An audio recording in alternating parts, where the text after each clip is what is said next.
The movie begins with a TV show hosted by an astronomer called Cameron Edwin. The Above and Beyond show teaches kids science, using various experiments. Cameron is a middle-aged man whose dream was to become an astronaut. He lives in Fairview Heights with his family, the wife, Erin, who works at Air and Space Museum, his teenage daughter who thinks she likes girls, and his son Sam, who doesn't speak. One day, as he rides his bicycle around the neighborhood and drops his NASA application in the mailbox, a red saloon car falls from the sky. As he goes near to examine what that is, he sees that the man in the car is a younger version of himself. When having dinner, he tells his family what they saw, but Erin thinks he's making it all up. Throughout their conversation, his son Sam sits still, with all his concentration on the game he is playing. Later at midnight, Cameron is watching his show when his daughter, Nora, joins him and curiously asks why a kid show like his is aired at midnight. He tells her that very soon, it will start showing on Saturday mornings. He joins his wife in the bedroom later on. Upon getting there,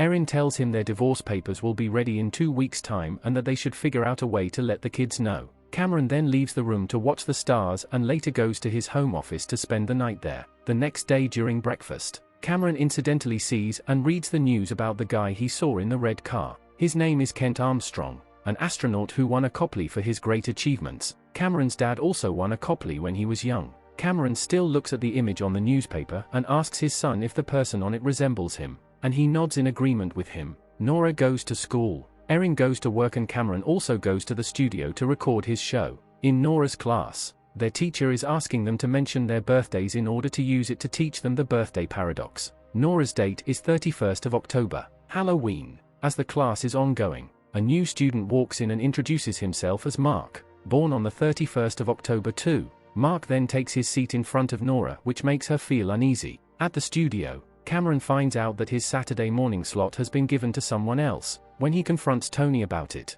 Tony introduces him to Kent. He has the Saturday morning slot now. Kent is going to replace Cameron on his show, but he will still get paid. Tony then tells him to see it as a new opportunity for him to pursue his dreams and send an application to NASA, which he has already done. On his way home, he sees Kent in his red car drive past him, and as he can't take his eyes off him, he slips and falls. An old woman from the neighborhood sees him and walks away. As he walks closer to his house, he sees fire trucks and policemen surrounding his house. Nora informs him that a rocket fell from the sky and landed in their backyard. The police then restrict them from entering their house, so they spend the night in Erin's sister's house. The next day after school, Nora catches a conversation with Mark. She tells him about the rocket that fell in their backyard. She then makes it clear to him she has no feelings for him, so he should not think that she does. Just before they could finish their conversation, his dad parks his car in front of them and signals for him to come. Cameron receives a reply from NASA stating that he wasn't selected. As he looks through the letter,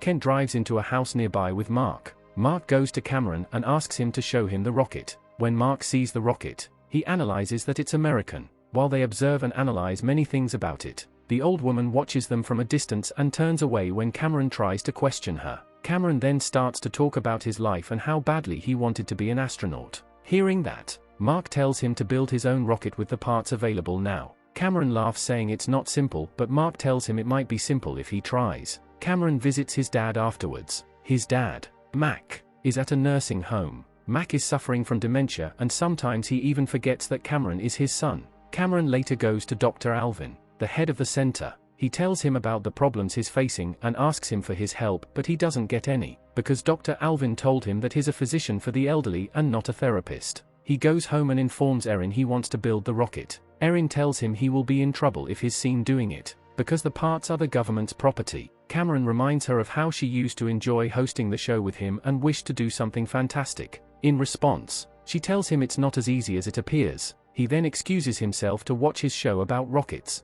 As time goes on, Cameron begins to work on the rocket while Nora and Mark sneak out every night. At work, the new employee tells Erin that this is her dream job and asks what she wanted to be when she was like her. She tells her she just wanted to do something fantastic. Kent drops Mark off at school. He talks with Nora in a polite way, which makes her wonder why Mark doesn't want them to go to his house. Cameron visits Dr. Alvin again, and he tells him that his dad is closer to his death. He reveals to him that at this stage, his dad's brain is clogging up and might look back at his life, his accomplishments. Cameron goes to see his dad, and the old man mistakes him for the nurse that bathes him. When Cameron tells him who he is, he remembers. Cameron shows him some parts of a rocket, and when he's able to recognize and name them, He takes him home so that he can help him assemble the parts. Mark visits Cameron again in his backyard. Mark tells him he looks like the good version of his dad and he once wished to be like his dad, but as he grew older, things changed and he doesn't want to be like him anymore. Cameron takes him to the garage and shows him the rocket he's working on.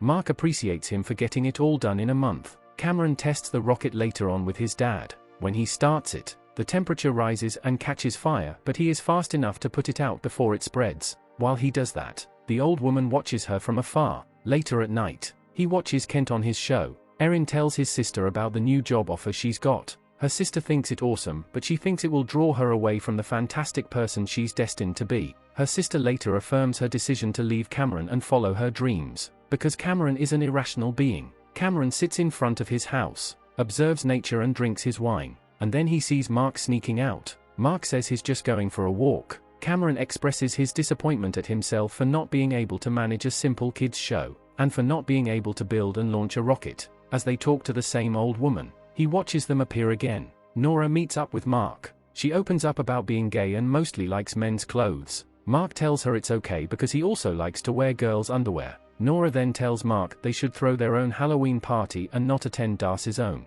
He agrees to it, so they start advertising it. Erin goes to their house to tell Cameron about her new job offer, but when she sees that the rocket he was building in the garage which didn't work, she leaves in tears thinking the man he once liked has become something else. In Nora's class, Darcy makes Mark's sheet fall so he can bend, and when he does, she takes a picture of him in girls' underwear. Nora gets furious and hits her. Nora's parents come for her. Erin is mad at her for hitting Darcy, but she thinks what she did was right. Erin starts to put the blame on Mark, but Cameron defends him saying he's a good kid. She gets furious and calls both Cameron and Nora irrational. Nora also asks her dad how he fell in love with someone who nags about everything. Erin gets hurt hearing that and curses her. In Kent's house, he also disciplines Mark and threatens him with death if he ever gets close to Nora again. Cameron joins Erin in her bedroom later on. She apologizes for what she said earlier and he forgives her. She goes to Nora and does the same. Nora asks her why she said she was leaving them, and she tells her she had a job offer but she has thought about it and realized it's someone else's dream,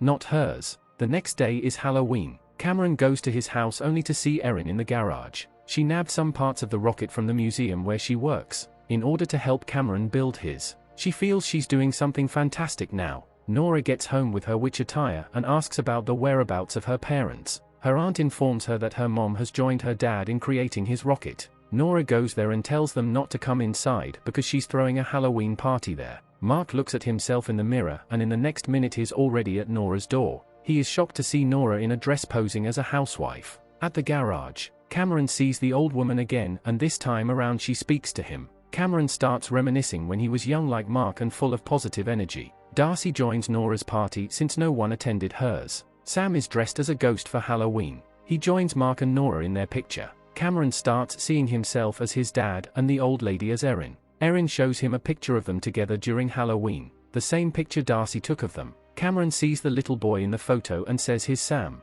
Erin doesn't see Sam in the photo and reminds Cameron that Sam was stillborn, meaning it was his imagination running wild all this while. Cameron then tells the old woman he knows what is happening now. He's about to die. Erin assures him she will always be with him and hugs him. Cameron sees the red toy car on his desk. Erin reminds him it's his dad's red car. Cameron then remembered his dad as Kent and asked for his rocket to be launched. Erin tells him she will do that for him. Cameron is then placed in an ambulance which he sees as his rocket with Erin by his side as he launches it. Kent sees Mark with Nora. He drives his car in their direction aiming to kill his son, but it doesn't happen. The car turned over and he rather got killed. Cameron never won a Copley like his dad, but he is happy he stayed a good man and launched his rocket with Erin.